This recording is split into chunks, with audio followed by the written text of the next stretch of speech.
am live. I'm reading out of Return to Elysium, and I'm in the last part 3 of this journey through a life of Joan Grant in the 2nd century BC. I just finished chapter 8, The Ghosts, and we are now at chapter 9, The Tree, in part 3 of her life as Lucina. I met Epicurus coming out of the gallery he had made to house his treasures. He looked unusually light-hearted. "Lucina," he said, "I shall be leaving here soon, any day now.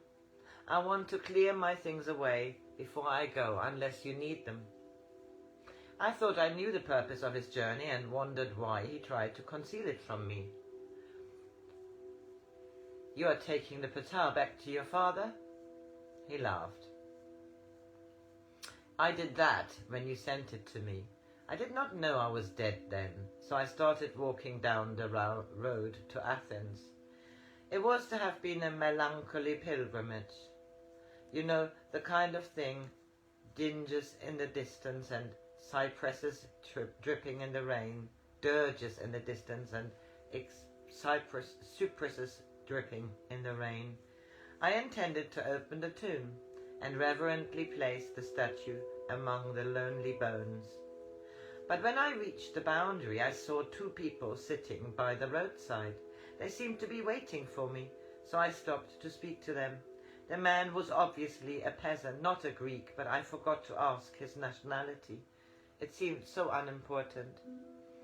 He was young, no more than 20, and his wife was about the same age.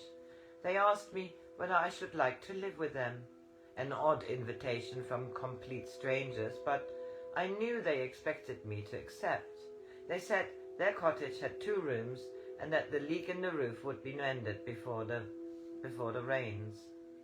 The woman assured me there would be enough to eat and plenty for 2 or 3 more besides ourselves. He paused and then went on more slowly. I was bewildered by their generosity, but still so intent on paying my debt that I did not recognize them.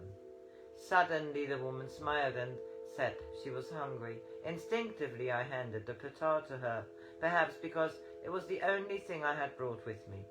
The gold statue turned into a loaf of bread. It sounds unlikely, but it seemed quite natural. The woman broke the bread in 3 pieces and we began to eat. Then I knew they were my father and mother, strong and confident and full of health. He smiled. "You were right, Lucina, when you said she wanted to be loved as an ordinary woman, that they both died because possessions made a barrier against affection. I'm happy as their son because they both want me. Are you sure you will be content in a cottage?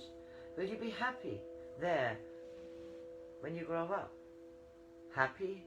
How can I be anything else when I shall have everything I really wanted, instead of all the pitiful compensations? I am a very healthy baby.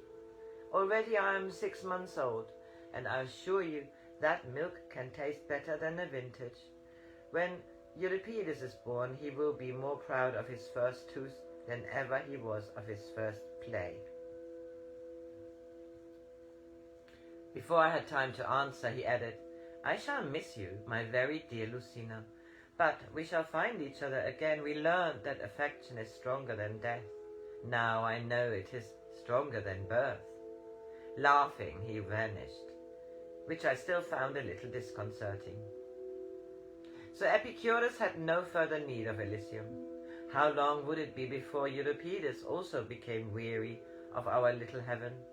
I wandered through the garden, along paths which were too smooth among flowers whose changeless petals seemed a little pallid. Several times I had seen the house, which still existed on earth, where Cleon gave children a chance to grow in freedom.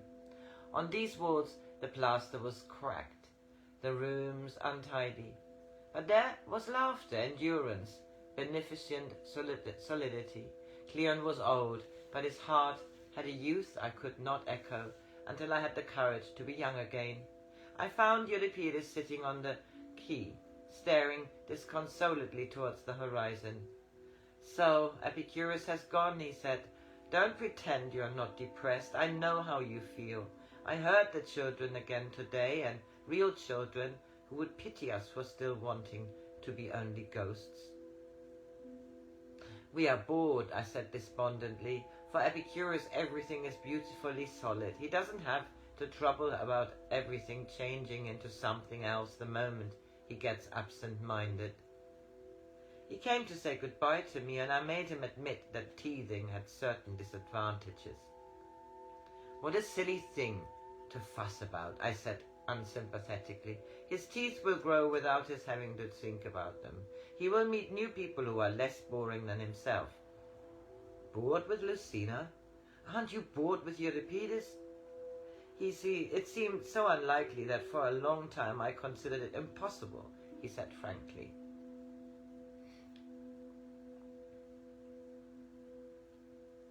"But I am. I can't write any more plays, for I need new characters. I'm getting hideously tired of watching arrangements of the same old themes.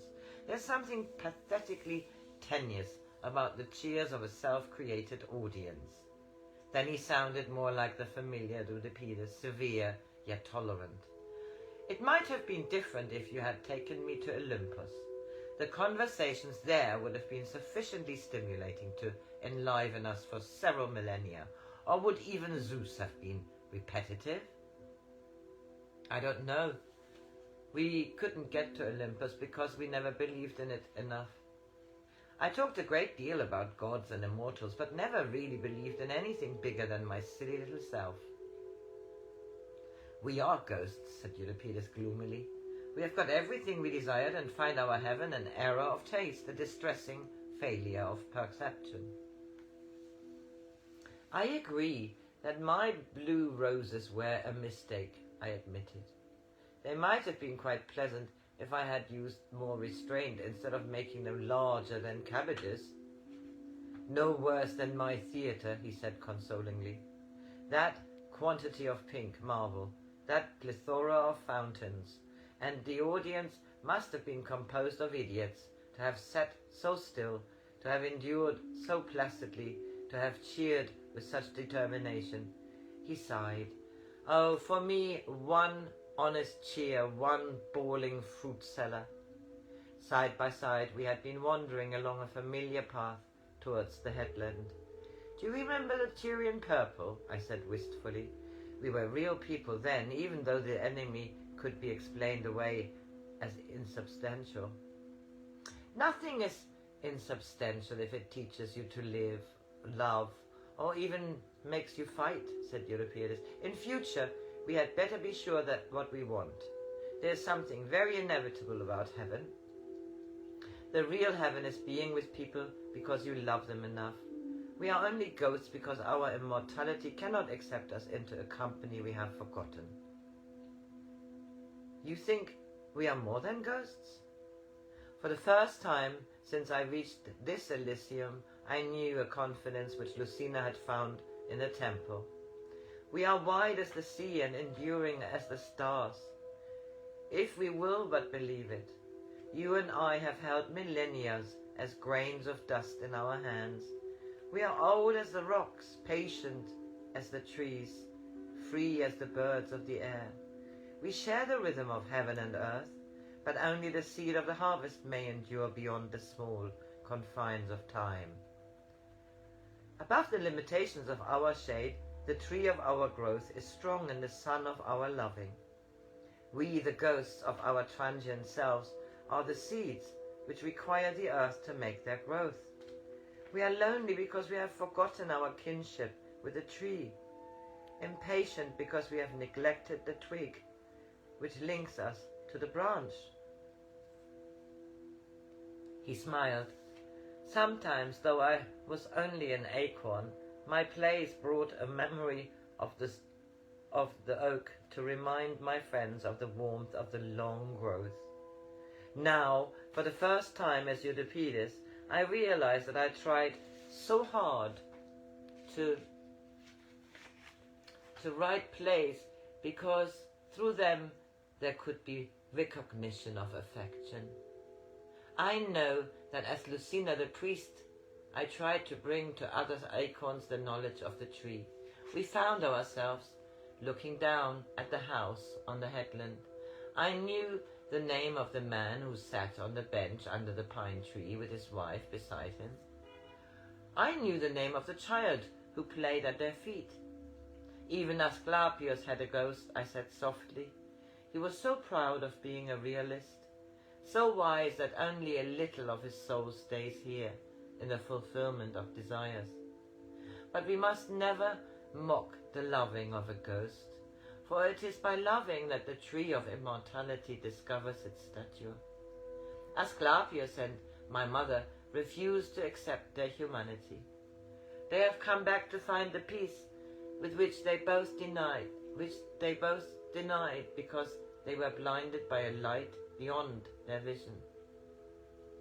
The child is Agamemnon, said Euripides. He tried to force his way to the trees, and the sword was too sharp. To heal him, he required gentleness and the kind inevitability of time.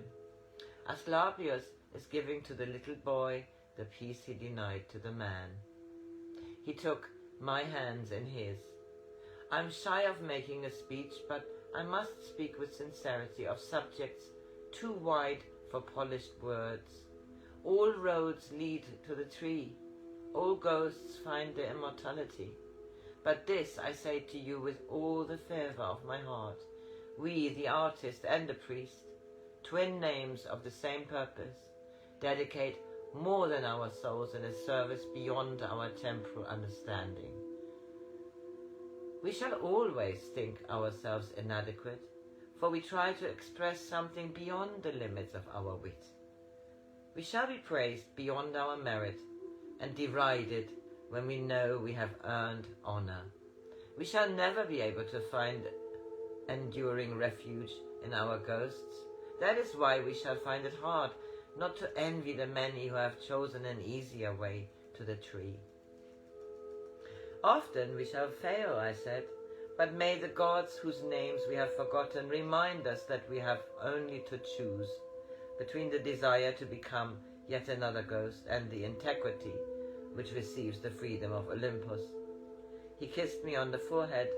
I am going back to life, Lucina. We are all going back. But if we remember that the trees of the forest interlace their branches, we shall never be lonely. And the very last chapter, chapter 10, is very short. It's entitled Phoenix.